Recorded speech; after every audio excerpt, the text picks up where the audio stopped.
কেকটা কত চমৎকার হয়েছে দেখুন, কালারটা এত সুন্দর। কিন্তু এই কেকের টোটালি কোনোরকম কোনো কালার অ্যাড করা হয়নি, একদম ইজি অ্যান্ড সিম্পল ওয়েতে বানানো হয়েছে। চলুন তাহলে শেয়ার করি। এই যে কথা বলতে বলতে আমি 6টা ডিম ভেঙে নিয়েছি, অ্যান্ড 6টা ডিম প্রথমে হালকা করে একটু বিট করে দেন চিনি অ্যাড করে দিয়েছি। তো এখানে চিনি দিতে হবে 1.5 কাপের একটু বেশি, 2 কাপ ময়দার জন্য। তো সাথে সামান্য একটু লবণ দিয়েছি। এই লবণ দেওয়াটা একদমই স্কিপ করবেন না।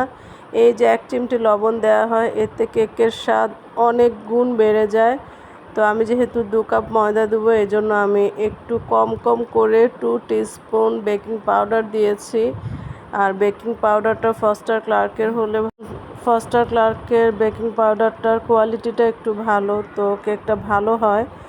এই যে দেখেন, কথা বলতে বলতে আমি কি সুন্দর করে মিক্সড করে নিয়েছি। আর এখানে কিন্তু টোটালি কোনো ইলেকট্রিক বিটার ইউজ করা হয়নি, জাস্ট হ্যান্ড বিটার দিয়ে মিক্সড করে নিয়েছি।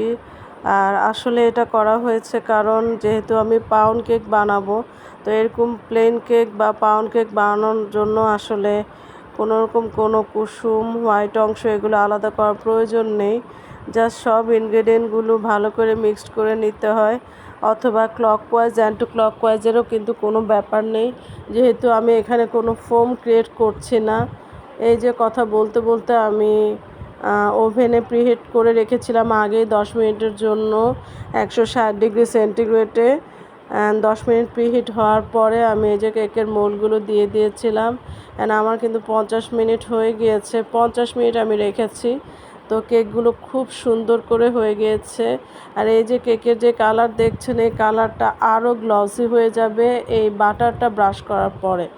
এই স্টেপটা একদমই স্কিপ করবেন না। বাটারটা ব্রাশ করে দিলে কেকের টেস্ট, ঘ্রাণ অ্যান্ড কালার চমৎকার চলে আসে ম্যাজিকের মতো। এই যে এই কাজটা কিন্তু একদম গরম অবস্থায় করতে হবে, কারণ কেকটা যখন ঠান্ডা হয়ে যায় তখন বাটার ব্রাশ করলে আসলে খুব একটা কাজ হয় না। একদম কেকটা নামানোর সাথে সাথে বাটারটা ব্রাশ করতে হবে, তবে খুবই সাবধানে, কারণ হাতে আবার লাগলে কিন্তু হাত পুড়ে যেতে পারে। এজন্য কাজটা একদম সাবধানে করতে হবে। তো আমি একটু পাতলা করে আজকে 2টা কেক বানিয়েছি, যাতে করে একটু সুন্দর মতো 50 মিনিটেই হয়ে যায়। আর একটু মোটা করে দিলে সময়টা আরেকটু বেশি লাগতো, তো আমার হাতে আসলে খুব একটা সময় ছিল না, তো এই জন্য আমি একটু পাতলা করে 2টা মোল্ডে দিয়েছি।